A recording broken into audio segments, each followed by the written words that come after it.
Tonight on Command School, is your enemy up to no good? We've got some tips on how to scout out the opposition. Plus, in preparation for Red Alert 3 and its emphasis on unit special abilities, we'll show you some alternate attack modes in both Kane's Wrath and Red Alert 3.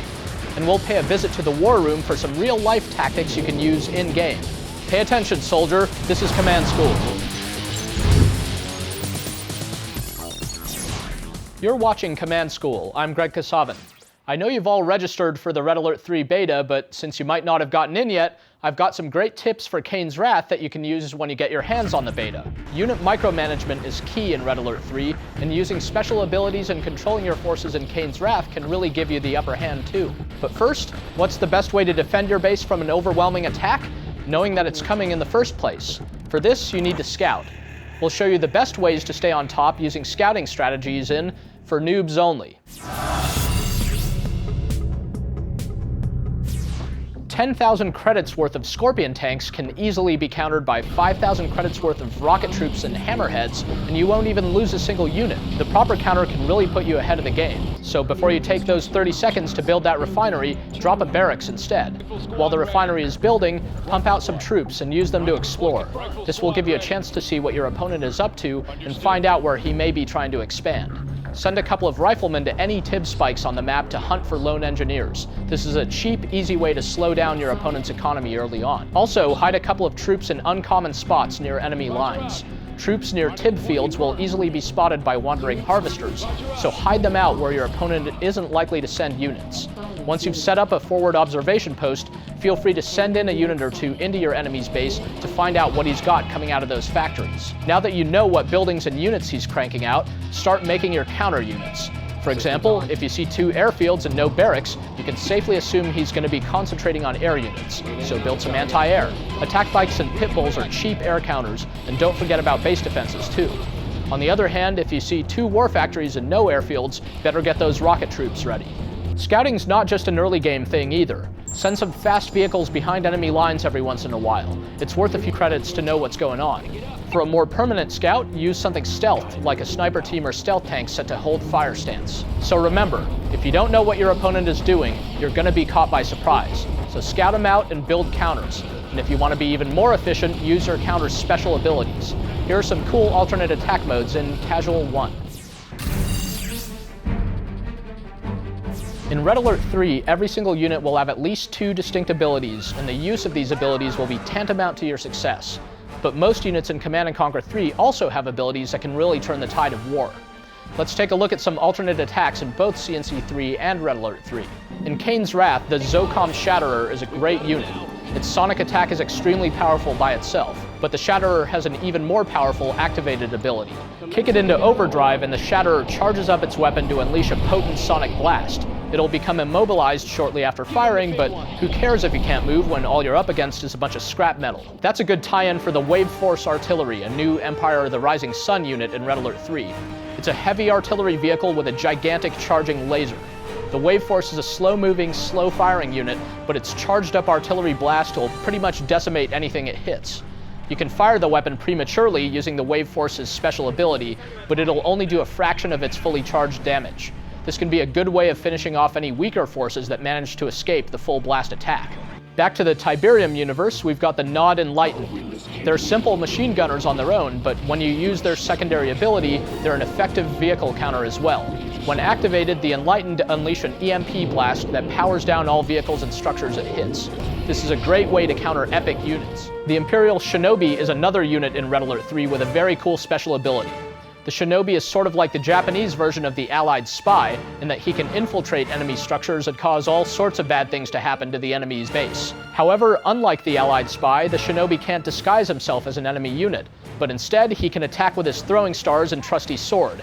This stuff makes him almost as tough as a commando when fighting enemy infantry. If the Shinobi gets into trouble, that's when his special ability comes in. The smoke bomb sets up a smoke screen around the Shinobi that makes all attacking units lose him as their target, potentially allowing the Shinobi to get away. Let's also have a look at one of the most notorious CNC air units. The Skrin Planetary Assault Carrier is a flying death machine on its own, but check out its secondary ability, the Ion Storm. The pack will generate an ion storm around itself, which boosts friendly aircraft's attack and defensive power, making a screen aerial assault that much more overwhelming.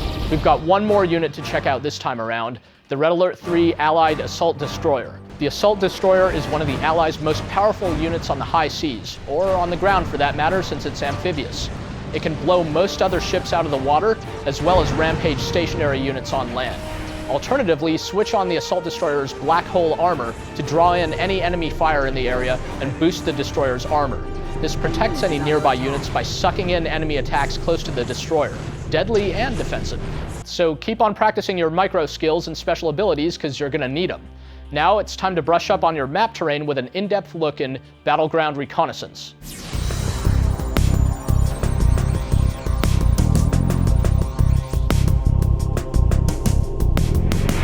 Tournament Desert Redux is a ranked 1v1 yellow zone map with a huge green Tiberium field in the center and 2 narrow flanks on either side. There are 10 garrisonable buildings inside this TIB field. Scrin infantry are healed by Tiberium, so they have the most mobility on this map, but they lack any garrison powerhouse units.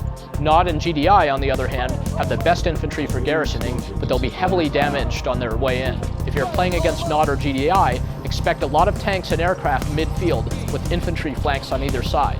If your opponent is Scrin, try to grab those garrisons fast to limit his mobility. Don't forget about the TIB spikes in either side flank. Death Valley is a 4-player map with lots of bottlenecks. You start on a small green TIB field, and directly between you and each of your neighbors is a TIB spike. With very little economy on this map, capturing and holding those spikes is critical to your success. There's a large green field in the center of the map, but the area around it is very rocky and hard to get to. As a result, expansion bases won't be directly against this Tiberium. As starting fields run dry, lots of harvesters are going to be converging on this last resource. Because of the bottlenecks, you can only easily attack your 2 neighbors. You'll need to wipe one of them out before you can attack the enemy across the map. In real life, knowing your battlefield is a huge advantage. Let's learn some other real military strategies in the War Room.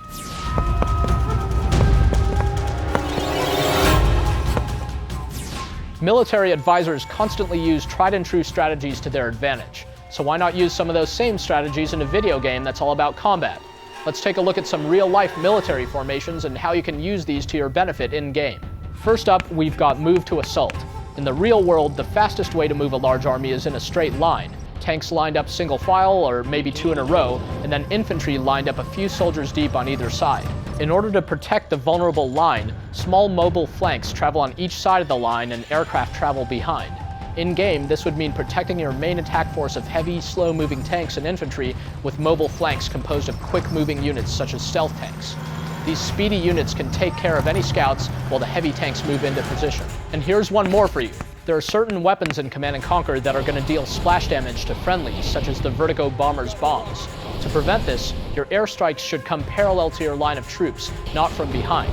So if your troops are attacking north, your bombers should come from the east or west, flying over the enemy and parallel to the front line. This way, the cone of fire from your air unit's payload will fall on your enemies rather than on your own units. Now that we've let real military pros help out your game, let's have CNC pros help you out in Command School Honors. Tonight's strategy was submitted by my good man Rich Chap, a little number he calls Across the Pond. When playing on Tournament Coast or Coastline Chaos, you'll often see lots of conflict around the garrisons and expansion fields in the center. What if you could avoid that altogether? Scrim players could do this at the very start of the match. Drop a refinery and pack up your drone platform, then fly it across the pond to your enemy's TIB spike. Build a portal, grab the spike, and amass an infantry army. Your opponent is going to be too busy trying to control the midfield while your troops attack. Nod and GDI players can join in the fun too, but it's more of a mid-game tactic. Once you have an airfield, build a surveyor or emissary and call for transport. Fly it over to the spike, deploy, and build a barracks. Grab the spike and send some rocket troops into the enemy's base, bypassing the contested midfield altogether. Thanks for the tip, Rich Chap. If you have a great strategy, send it over to commandschool@ea.com, and maybe you'll see it featured here. For the final lesson, we turn to the GameReplays.org Tip of the Week. The Tip of the Week, brought to you by GameReplays.org. You have a lot of useful information at your fingertips with the CNC interface. You probably already know that pressing the Q key will select all units on the battlefield, but you can also deselect specific unit types by right-clicking on them in the contextual tab. This is helpful if you want to send your main force straight ahead, but flank with your commando or some bombers. Just deselect them. The UI is also great for activated abilities. If you have a group of the Enlightened, for example, you don't want them all to bust out with EMP together when just one would be sufficient. Select all your Enlightened, then single left-click on one of the Enlightened and activate the EMP blast. Now only that unit will use the ability. The contextual tab is also a great way to keep your units alive. When you have a single type of unit selected, you'll be able to see the health of your units in the tab. But it can be difficult locating an individual injured unit on the main screen, so look at the tab to find out which ones need repair the most. Double-click on the injured unit and order it back to safety. Our interface also lets you set up basic unit formations by holding down both mouse buttons. Unit formations give you some quick control over which types of units get put on the front lines and which can deal damage from longer range. In general, your formation should have your epic unit out in front, followed by the heavy armor, artillery, and then infantry. Hover your air units in the middle of your army. Also, using the formation move command to move your army makes the selected group travel at the speed of the slowest unit in the group in order to keep everybody together. This is a great way to escort weak units or prevent speedy units such as pit bulls from outpacing your heavy tanks. And that's all I've got for you today. So be sure to try out real military formations and use the in-game unit formation function to help you out. In the meantime, always be scouting your enemies so that you can build the proper counters. You never want to be caught by surprise. And make sure to brush up on your micro skills, as you'll be needing those when Red Alert 3 comes out. Dev tested, player approved. For Command & Conquer TV, I'm Greg Kasavin.